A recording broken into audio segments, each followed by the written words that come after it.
మన దగ్గర ప్లాట్ కొన్న వాళ్ళందరూ మన కాటేజెస్ లో సొకటొమ్ముగా బస్ చేయవచ్చు. తెలుసు కదా, మన దగ్గర మద్యపానం ధూమపానం నిషేధం. డబుల్ బెనిఫిట్ ఆఫర్ తో సిర్లసీమ 2. ముఖ్యమంత్రి జగన్మోహన్ రెడ్డి అనంతపురం జిల్లా పర్యటన సందర్భంగా ఎవరో గుర్తు తెలియని తన పాదరక్ష బస్ పైకి విసిరినటువంటి ఇటువంటి పరిస్థితుల్లో ఇప్పుడు చాలా పెద్ద సంచలనంగా మారింది.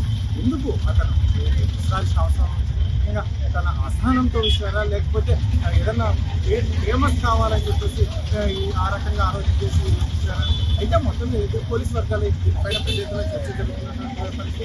ఎందుకు ఇలా జరిగింది? భద్రతా వలయం చుట్టూ బస్సు టాప్ పైన కావచ్చు, బస్సు చుట్టూ కూడా పెద్ద ఎత్తున భద్రతా వలయం ఉండేటువంటి ముఖ్యమంత్రి సాక్షాత్ రాష్ట్ర ముఖ్యమంత్రి పర్యటిస్తున్నటువంటి నేపథ్యంలో మరి ఆ రకమైన సంఘటన అనేది తీవ్ర సంచలనం. అనంతపురం జిల్లా లాంటి ఇటువంటి చోట ఈ రకమైన సంఘటన చూసుకొని రానున్న కాలంలో కూడా ముఖ్యమంత్రి జగన్మోహన్ రెడ్డి ఇంకా ఎందుకంటే ఎన్నికల నేపథ్యం చాలా జిల్లాలు తిరగాల్సి ఉంది. ఇటువంటి పరిస్థితుల్లో చెప్పు విసరడం కావచ్చు, అంటే రానున్న కాలంలో ఇంకా వేరే ఏదైనా కూడా ఆలోచన చేసినప్పుడు చాలా ఇబ్బందికరమైన పరిస్థితులు తలెత్తే అవకాశం ఉంది. ఇటువంటి పరిస్థితి కాబట్టి దీని మీద పోలీసులు పెద్ద ఎత్తున చర్చ జరుగుతుంది. ఇక్కడ ఎలా జరిగింది, భద్రతా లోపాలు అంటే రానున్న కాలంలో ఇటువంటివి జరగకుండా ఉండాలంటే ఇటువంటి చర్యలు తీసుకోవడం ముఖ్యంగా చుట్టూ ఉండేటువంటి పోలీసు బృందం ఎటువంటి పరిస్థితి అలర్ట్గా ఉండాలి. ఇటువంటి పరిస్థితుల్లో వారిని ఎదుర్కోవాలి. ఇటువంటివన్నీ కూడా క్షుణ్ణంగా వారు ప్రక్షాళన చేసుకుంటున్నటువంటి పరిస్థితి. ఇటువంటి పరిస్థితుల్లో మరి ఎలా నిర్ణయం ఉంటుంది? ఇంకా భద్రత పెంచే అవకాశం ఉంటుందా ముఖ్యమంత్రి జగన్మోహన్ రెడ్డికి?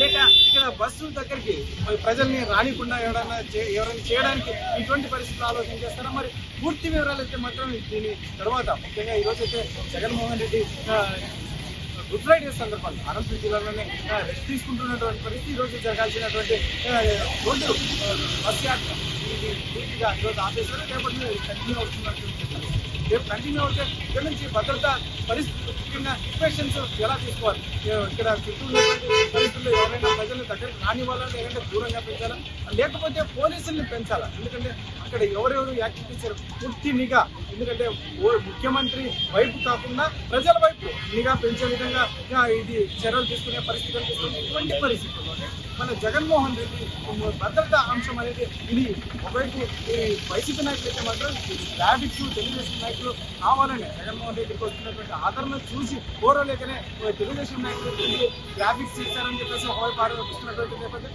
మరి వీటితో మనతో మాట్లాడడానికి సంఘటనా స్థలంలో జరిగిన సంఘటన ఇష్యూపై మాట్లాడడానికి వైసీపీ నాయకులు ఏం చెప్తారో వారు మాట్లాడే ప్రయత్నం. నిన్న భారీ బహిరంగ సభలో జగన్కి వేలాది జనము కలిసినారు. వేలాది జనము బచ్చినేపల్లి నుంచి చెక్ పోస్ట్ వరకు, రామరాజపల్లి చెక్ పోస్ట్ వరకు భారీ జనం కలిసినారు. ఆ జనము చూడలేక తెలుగుదేశం కార్యకర్తలు లేని ఫేక్ న్యూస్లు పుట్టించుకుంటున్నారు. కానీ అలాంటివి జరగలేదు. మేము ఏంటంటే వెంటనే ఉన్నాం, మా కార్యకర్తలందరూ జగన్కి ఇట్లా ఈగ వాళ్ళకోకుండా వెంటనే ఉన్నాం కాబట్టి ఏది ఇబ్బంది లేదు. మా రెడ్డి ఉన్నాడు, మా అందరూ ఉన్నారు కాబట్టి మాకేం ఇబ్బంది లేదు. బాగా జరిగింది. అంతకి వచ్చి మెజారిటీ పైన చూపిస్తాం కానీ తక్కువ చూపించేది ఉండదు. కార్యకర్తలు బాగా బలంగా ఉన్నాం, మాకు ఇబ్బంది ఏం లేదు. నిన్న జరిగిన కార్యక్రమంలో బొచ్చేపల్లి నుంచి వెంకటరామరెడ్డి నియోజకవర్గం నుంచి ఫుల్ స్టార్ట్ అయిన నుంచి వేలాది జనములు ఎండనక ప్రతి కార్యక్రమంలో ప్రతి లేడీస్ కానీ పిల్లలతో సహా ఎండకు లెక్క చేయకోకుండా ఈరోజు నిన్న జరిగిన సమావేశంలో చాలా బ్రహ్మరథం పట్టారు.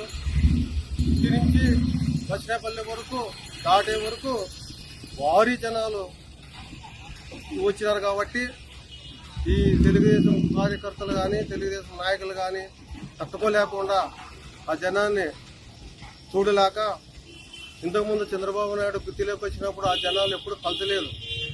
జగన్మోహన్ రెడ్డి వచ్చిన జనాలు చంద్రబాబు కలతలేదు.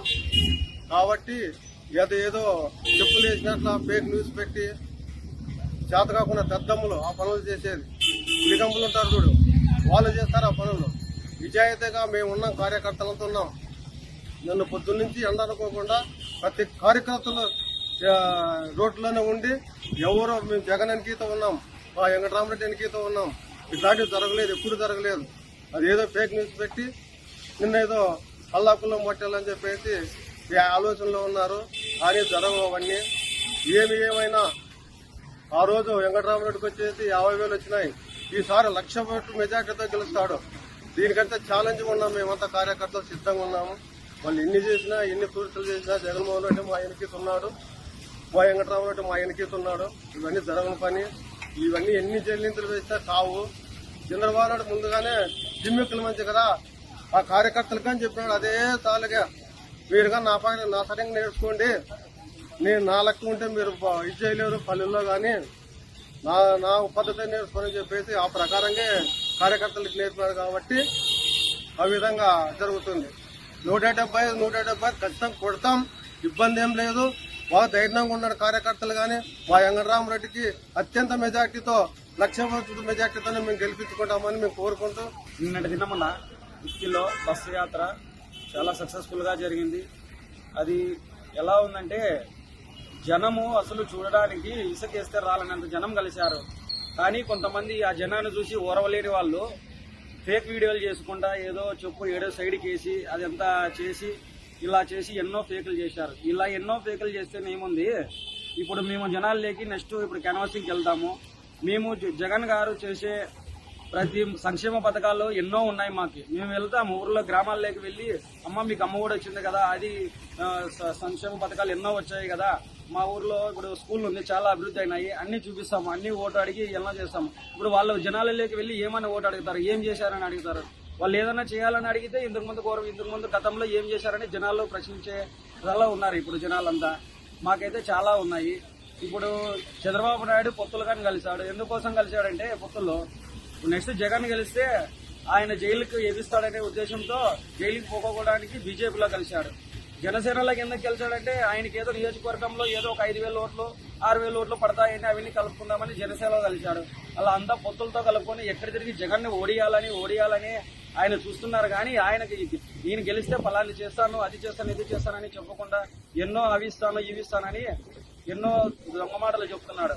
కానీ ఇవన్నీ ఏవి కాదు. జగన్కి జనం ఉన్నారు, జనంకే జగన్ ఉన్నాడు.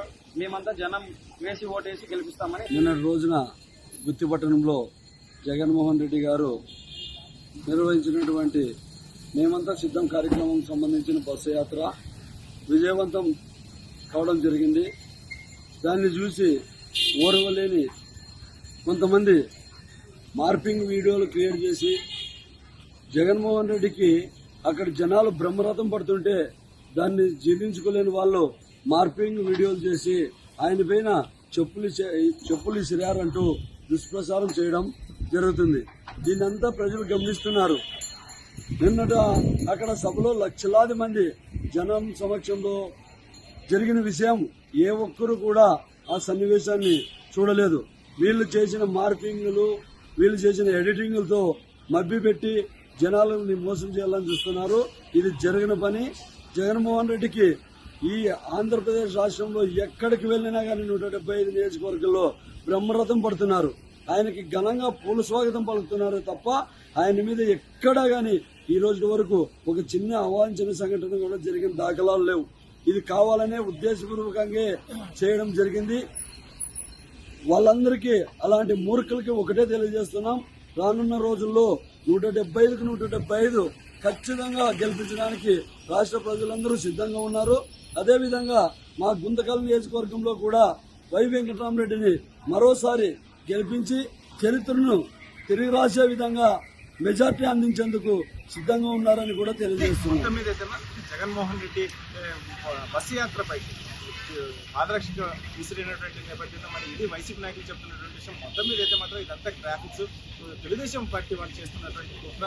ఇటువంటి జగన్మోహన్ రెడ్డికి ఆదరణ వస్తుంటే తట్టుకోలేక అందరూ రానున్న ఎన్నికల్లో ప్రజలందరూ తెలుగుదేశం పార్టీకి బుద్ధి చెప్పడానికి సిద్ధమవుతున్నటువంటి నేపథ్యంలో ఇటువంటివి జగన్మోహన్ రెడ్డి మీద బురద జల్లడానికి ఇటువంటి కార్యక్రమాలు చేస్తున్నారు తెలుగుదేశం వాళ్ళని చెప్పేసి వారు ఆరోపిస్తున్నటువంటి నేపథ్యంలో మరి మొత్తం మీద అయితే మాత్రం పోలీసులు దీనిపైన ఎటువంటి చర్యలు తీసుకుంటారు, దీని ఏం జరుగుతుంది, ఎంక్వైరీ ఎలా జరుగుతుంది, దీని మీద ఎవరు పర్సన్ ఎవరు అనేది కూడా బయటకు తీస్తారు, లేకుంటే ఇంటర్నల్ గా ఎంక్వైరీ చేసి నిజాలు బయటకు తీసే అవకాశం ఉందా? మరి పోలీసులు అసలు ఇంట్లో పూర్వపరాలు ఏంటి అనేది బయటకు తెలియాలి అంటే మరి పోలీసులు ఎంత మేరకు బయటకు చెప్తారనేది వేసి చూడాలి.